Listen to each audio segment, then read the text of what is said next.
baka nanonood ngayon sa atin si Presidente. Sir, with all due respect, nung panahon ni Gloria Arroyo na nanganganib, parang, I think this is unprecedented na ultimo calamity loan ng SSS. Ang Presidente nag-aanunsyo. Parang, sabi nga, is this unprecedented or unpresidential? So ano pang next yung i-aanunsyo? GSIS loan o pag-ibig loan? Ako hindi ako magtataka. Ewan ko lang kung sino mga nag-iisip ito ng mga bright boys ha. Medyo iangat nyo naman yung level na Presidente. Di ba calamity loan? Ewan ko lang ha. Baka naman kayo po. Kasi ako hindi ako magtataka bukas makalawa kapag wala na ko kayong i-aanunsyo. Pati po, resulta ng loto. Hindi, ikaw naman. Ang sabihin ng Presidente. Oo, paano? Opo, mga kababayan ko, ako po'y nagagalak. May anunsyo ngayon, ang winning combination. Naging host. Kasi wala na siya ma-anunsyo eh. Trabaho. Pati resulta po ng bola ng loto, siya na mag-aanunsyo. O hawakan po yung mga ticket. Ayun naman. Mga kababayan ko, mahal ng kababayan ko. Hindi nyo ba gusto yung gano'n? Hawakan niyo po ang mga ticket po ninyo. Oo. Okay, ito po ha. Ang unang letra. Ang letra, pangatlong numero, 36. 8. 5. Sa mga hindi po nanalo ngayon, better luck next time. Baka mag-weather update pa yan. Magulat kayo. Yung susunod na bagyo. Pero hindi malabo. Alin? Kasi nga gusto Na mag-aano sa loto? Hindi, ikaw naman. Hindi. Oo. Hintayin mo, baka pati yung walang pasok sa gobyerno siya na mag-anunsyo. Hindi ako magugulat, di ba? Ewan ko po, sorry po ha. Pero Mr. President, medyo... What if sinusulit lang naman? Alin? Yung media team. Ang ganda kaya nung video, pati yung audio, ang ganda. I mean, sinusulit lang ng Pangulo yung bayad sa media team. Mr. President, sorry po sa akin lang po ito. Please, huwag kayong uto-uto sa kanila. Mr. President, sa akin naman, tuloy mo. Ang alin? Para yung engagement ng Facebook mo maganda. Tuloy mo para dumami pa ang followers mo. Ayoko ng sige. gulo. Baka gusto niya kasi maging di ba? Content media creator. Okay. Una-una ang presidente na social media content creator. Ayaw niyo yon? Ayaw niyo ba yung ganon? Okay. Hindi gusto. Sige. Oo. Pati na po STL sa Pampanga, ilabas nyo.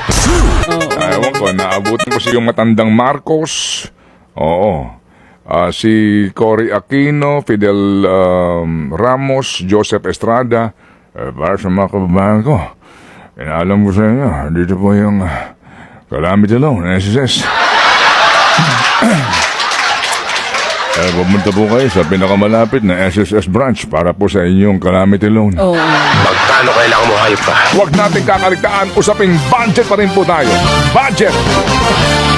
Dahil nga po sa pinakamalaking iskandalong ito sa ating bansa, huwag natin kaligtaan ha mga kapatid. Ano po ang usapin po ng korupsyon na dapat po talagang matigil na hindi man po lubusang matigil, mabawas-bawasan po ang pagiging ganid ng marami pong mandarambong sa ating pong gobyerno. Pasintabi po sa mga mandarambong. Oo, tulog pa naman sila. Oo.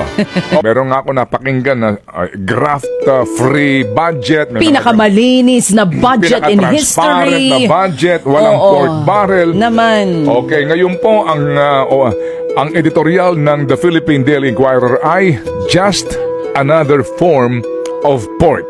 Hindi ho tayo agad din dapat magpapadala sa mga ipinapangako na naman nila at sinasabi po nila. Basically po, it's about trust. Trust, di ba? Wag ho natin pong isang tabi yun. Hindi ho pwedeng dahil may sinasabi na si Diskaya kukulong na o may ipinangako makukulong bago magpaskong malaking isda. Ngayon po, agad-agad ka na magtitiwala na hindi sila magnanakaw. O wala silang kukupitin o kaya wala silang pagsasamantalahan. Oo. At saka pag sinabing no pork, talagang no pork. Oo. Di ba naririnig nyo nga mga kaibigan nyo, sabi diet na. Hindi naman totoong nagda-diet. Ganon din dito sa budget natin. Tama, mali. Yun ang pinakamagandang example.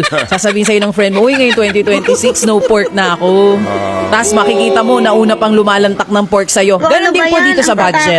Hindi porke sinabing naka-livestream, hindi porke sinabi na malinis, hindi porke sinabi na walang kupit, ayun na ang totoo. Ito daw ang bagong anyo ng pork. Yan ang sinasabi ng ating mga budget watchdogs. Ang tawag dyan ay pinakuluang pork. Soft pork. Aba. Sige po, so Anong pesya na ngayon ulit? Ngayon nga po ay December 19 na mga kapatid at tandaan po natin na ngako po ang gobyernong ito na hindi magiging masaya ang Pasko ng mga taong ito. Aha. Di ba? Naalala mo sinabi ni BBM? Aminin na niya. Well, yung iba ho nasa Europe na. Yung iba po. Nakalabas na nga ng bansa yung iba. Yung iba Oo. nga po mga kapatid na hindi po. Anyway, so, alam nyo, talaga may Just something. another night. Alam nyo, ang nag-aanunsyo ho ngayon ng mga paglalabas ng arrest warrant ng presidente, di ba? Oo nga. Tsaka pati Pansin mo? lahat. Okay. Lahat. Maging yung sa SSS, yung ibibigay. Nakita mo yung kahapon, ganun ni Big Boy doon sa ano natin, GC. Yung ko calamity talaga, loan. Oo, alam mo, kinakabahan na ako. Bakit? Parang gusto maging reporter ng Pangulong Marcos Jr. Yung trabaho dapat Alam natin mo, siya nang gumagawa eh. Direk Bakit Joey, siya pa ang meron nag-aanunsyo? akong